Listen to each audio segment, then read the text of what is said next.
Hello student, आज हम fraction की एक्सरसाइज 2.b करेंगे।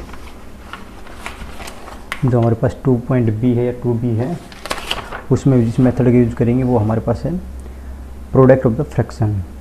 मतलब हमें दो फ्रैक्शन दी होंगी, उनका प्रोडक्ट करना है। तो देखो, product of their nominator and product of their denominator. मतलब दो फ्रैक्शन है हमारे पास, सेलेक्ट कर लेते हैं हम a upon B and C upon D. तो a और c का मल्टीप्लाई होगा, b और d का मल्टीप्लाई होगा। ठीक है, यहाँ तक आपको समझ में आ जाना चाहिए। a का दो फ्रैक्शन दी होंगी, a upon B, c upon A. तो a और c का मल्टीप्लाई होगा, b और d का मल्टीप्लाई होगा। अब हम क्वेश्चंस पे आ जाते हैं। हमारे पास पहले नंबर पे दे रहा है find the product, exercise 2b। तो देखो क्या कर रखा है, हमें फाइंड करना है प्रोडक्ट 2b का। तो मैं फ्रैक्शन नोट कर लेता हूँ एक बार।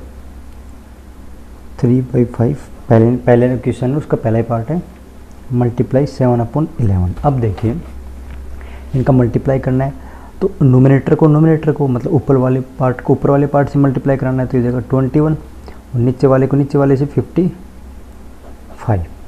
बस ये करना हमें और कुछ भी नहीं करना। हो गया हमारा सॉल्यूशन। अब सेकंड पार्ट आप खुद कर लेंगे, थर्ड पार्ट भी ऐसे करना है। ठीक है, तो मैं आपको एक बार थर्ड पार्ट करा देता हूँ, फिर उसके बाद समझाता हूँ। मैं थर्ड पार्ट करा रहा हूँ यहाँ पे।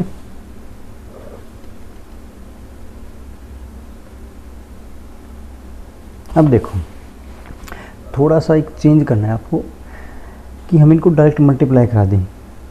ठीक है, तो मैं एक बार डायरेक्ट मल्टीप्लाई करा देता हूँ। ये हो गया 15 4 जा 60 एंड 9 को यहाँ पर मल्टीप्लाई कराएंगे तो ये हो जाएगा 144। सॉरी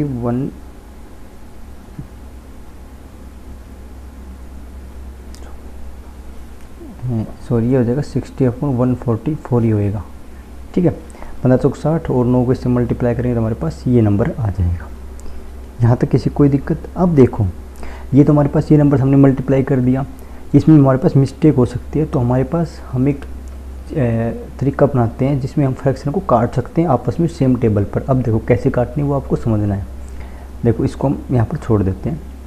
अब देखो हमें क्या करना है, ऊपर की जो फ्रैक्शन है ना कोई भी एक, वो नीचे वाले को हम काट सकते हैं। काटने का मतलब हम सेम टेबल चेक करेंगे कि दोनों पार्ट किसकी सेम टेबल में आते हैं। इसी प्रकार नीचे वाले को ऊपर दोनों वालों में, 15 को इन दोनों नीचे वाले में, 16 को ऊपर वाले। मतलब जो नीचे की फ्रैक्शन है वो ऊपर वाले से कट सकती है और ऊपर वाली नीचे वाले से। अब देखो 3 की टेबल में 9 आता है, कितने नंबर पे? 3 पे आता है। और 3 की टेबल में 15 भी आता है, कितने नंबर पे आता है? ये आता है 5 पे। दोनों कट गई, कोई इशू नहीं है। अब देखो 4 का और 16 का भी कुछ रिलेशन बन रहा है। तो देखो 4 की टेबल में ये 1 पे आता है और 4 की टेबल में ये 4 पे ही आता है। तो हमारे पास ऊपर क्या बच गया? ऊपर हमारे पास बच गया 1 बचा हुआ है अपॉन 3 मल्टीप्लाई 5 अपॉन 4। क्या आप किसी की टेबल में आ रहा है? देखो 3 की टेबल में 5 नहीं आता, 4 की टेबल में 5 नहीं आता, तो नहीं कट रहा। अब हम इनको मल्टीप्लाई करते, 5 1 जा 5 और 3 4 जा 12। बस हो गया हमारे पास आंसर। हम इस पार्ट को काटेंगे तब भी ऐसे ही कट जाएगा। ये कटेगा 12 5 60 और इसको कटेंगे 12 को 12 से काट देंगे। आई होप आपको समझ में आ गया होगा। मैं एक पार्ट और ले लेता हूँ यहाँ पर। मैं लेता हूँ 5वां पार्ट ले रहा हूँ एक बार। 8 अपॉन,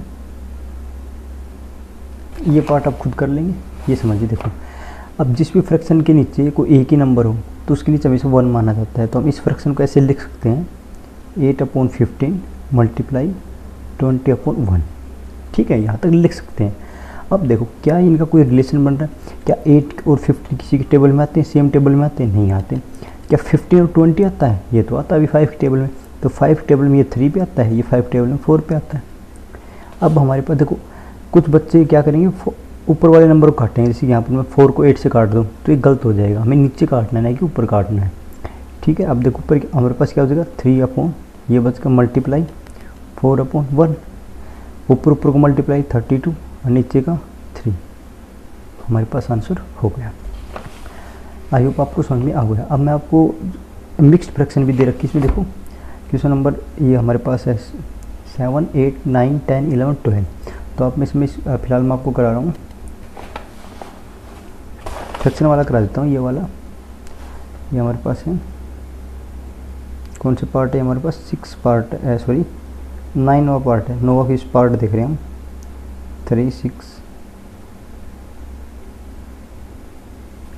ये हमारे पास मिक्स्ड फ्रैक्शन दे रखी है, तो इसको सोल्व करेंगे। 7 21 हुई, ये आ जाएगा 7 या 21 और 27 हो जाएगा हमारे पास, 27/7 मल्टीप्लाई 12 और 2 14/3।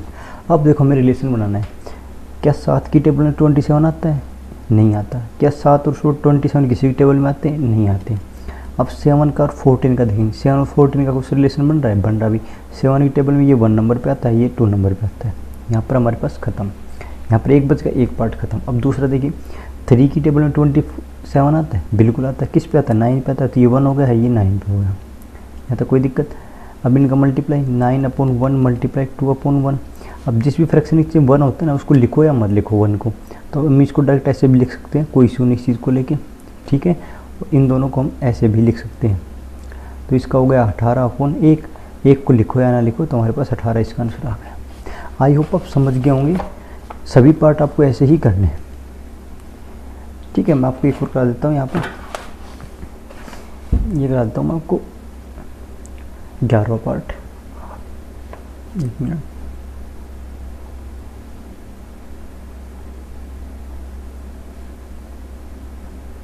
देखो ये हमारे पास पार्ट है, ये 8 चौक 32 एक 33/8 मल्टीप्लाई 11 दूनी 22 और 10 30, सॉरी 22 और 10 32 और ये 11, हमारे पास ये चीज़ निकल के आएगी। अब देख हमें रिलेशन बनाना है, क्या 33 और 8 की टेबल का कुछ रिलेशन है? नहीं है। क्या 8 और 32 का रिलेशन है? है भाई, 8 की टेबल में ये 1 पे आता है, ये 4 पे आता है, तो हमने काट दिया। 8 बन जाए 8, 8 4 पे कट गया। अब 11 का 13 का आ रहा है, सॉरी 33 का 11 बन जाए 11, ये 3 पे कट गया। हमारे पास ऊपर क्या हो जाएगा 3 × 4, नीचे क्या हो जाएगा 1 × 1, 3 चौक 12। आई होप आपको समझ में आ गया होगा। अब क्या करना है, इसके पहले पार्ट है हमारे पास, इसके सभी पार्ट आपको खुद करना है। फिर भी अगर आपको नहीं आ रहा तो आप मुझे कमेंट्स कर देना, मैं आपको उसका सोल्यूशन करवा दूंगा।